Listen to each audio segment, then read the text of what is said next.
Welcome to Confessions by Banana Ketchup. I grew up in a haunted house. Apologies for the length of this, there's a lot to tell. Throw away because I don't feel comfortable having this on my main account. Around a year ago, I had randomly remembered one of my many weird experiences I had in my childhood home and texted my mom jokingly about it.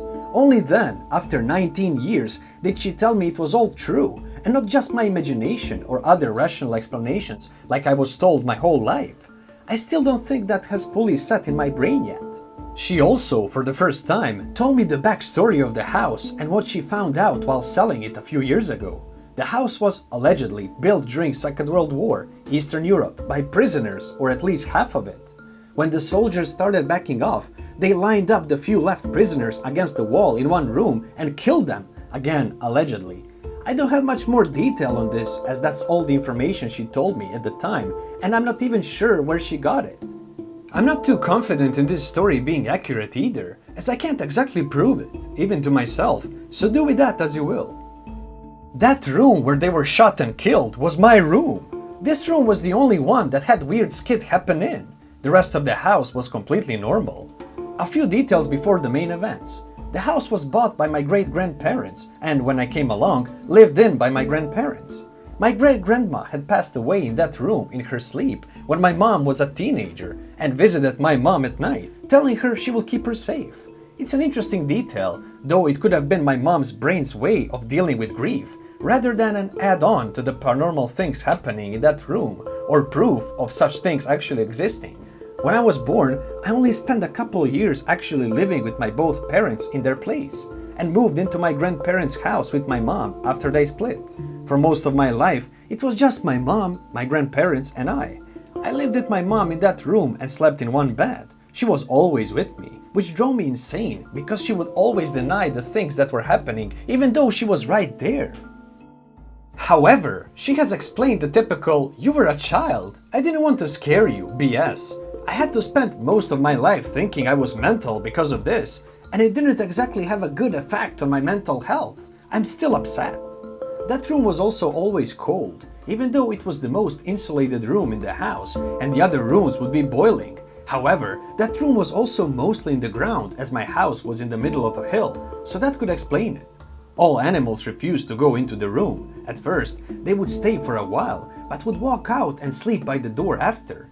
I had an insane amount of pets, and they all seemed to get killed by cars or other animals, and none of them would step foot inside within the last few years there.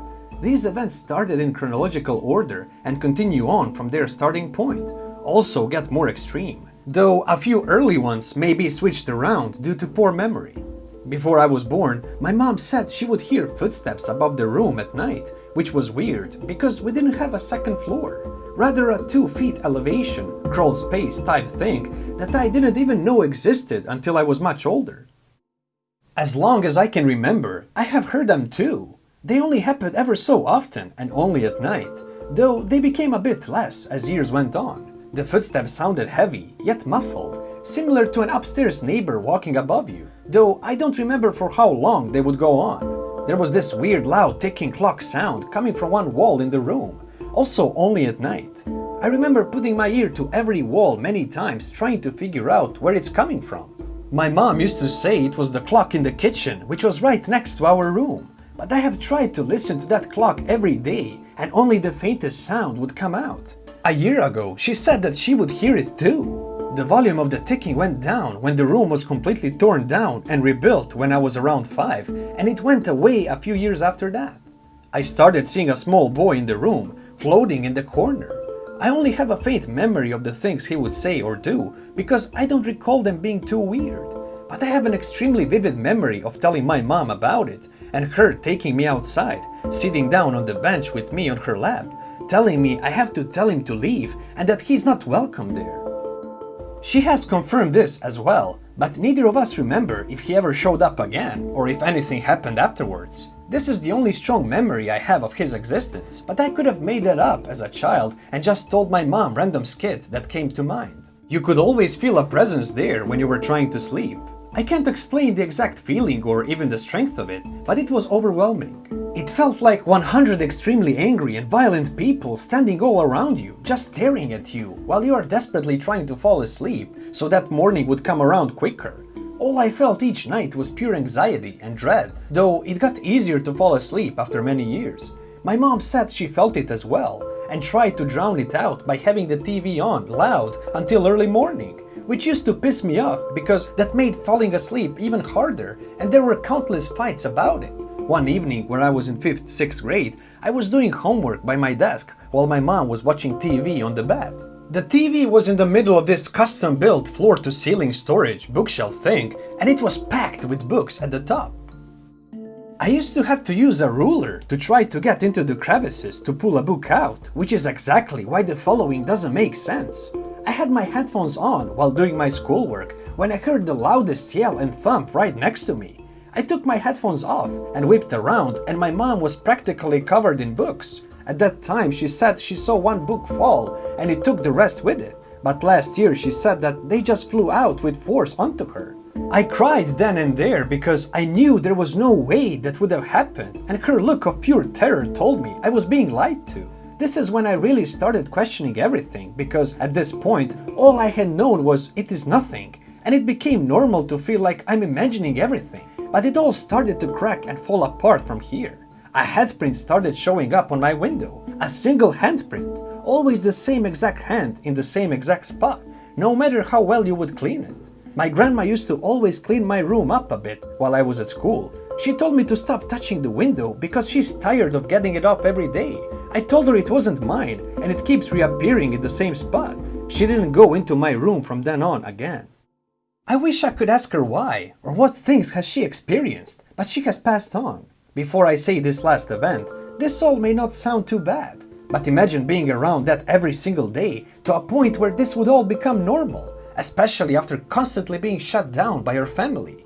I thought haunted houses were like the movies. Things happen fast, extreme incidents are common, or it ends in possession. I don't know if they were simply ghosts or evil spirits, or if those things even truly exist. However, this last incident happened when I was 15. All the previous occurrences I have described became more frequent within the last 4 months before this happened. It was summer, so I was sleeping in late, like always. I woke up because I felt being moved around a lot, and it hurt. At first, I thought it was my mom waking me up for some reason, but quickly after I realized my mom was at work, I then thought it was my grandma. But I could hear her banging pots and cutlery in the kitchen 3 feet away from me. My bed was right by the door. Within those few seconds of thoughts and realizations, I began to feel sheer ducking panic. You could feel the anger and evil that was right next to me. There is no way to describe how this entity felt other than evil. I was on my side with my eyes closed, being pushed into the mattress more and more aggressively with each push by something that was holding my shoulder, to a point where the creaking of the mattress springs got so loud, I could feel it inside of my head. I got a headache that quickly turned into a migraine, that quickly turned into I would rather cut my head off than feel this pain. I have never felt such pain, anger, anxiety, dread, sadness, emptiness, loneliness, and numbness to this extreme, let alone all at the same time. It felt like the thing was just pure emotions that were seeping into me because it wanted to break me. Then a thought came to me. Is this sleep paralysis? No, I have had that many times and it felt nothing like this. I moved my legs up and curved into a ball, so definitely not. I kept being pushed and pushed, and each push became stronger and more unbearable. I don't know how long this went on for. I think only a couple of minutes. My cat came into my room and it just stopped. No animal had ever stepped foot into the room in the recent years, but she came in and it stopped. She died shortly after, and I don't know if that's connected since she made it go away. The second it stopped, I jumped out of bed and ran into the kitchen to tell my grandma. She said she heard the mattress move loudly for ages and thought I was waking up and moving around in bed. She ducking heard it. I burst out crying and the same day started sleeping in the guest bedroom on the opposite side of the house, but couldn't sleep at all. That room was kept shut from then on, but sometimes we would find it open with a ducking handprint in the window staring right at you. I moved to a different country a couple of months later, funnily enough. Right after, my grandma passed away and the house was sold, so that's all I have. Thank you for reading. I have tried telling these stories to friends, but I have realized that they only make me look insane to them, even if my mom backs it up. So I thought this would be the perfect place to truly share everything. If you have any explanations or meanings to any of these incidents, please let me know. I've spent most of my life trying to figure them out, but it all just seems too crazy to even be considered real life. I'm still not sure which one "it happened, it's valid" or "shut up, you're mental" is healthier for my mental state, if at all. Thank you, Throwaway, the author. Thank you for watching, everyone. If you already haven't, subscribe to this channel so you don't miss any new episodes. See you again soon, and until then, please be safe.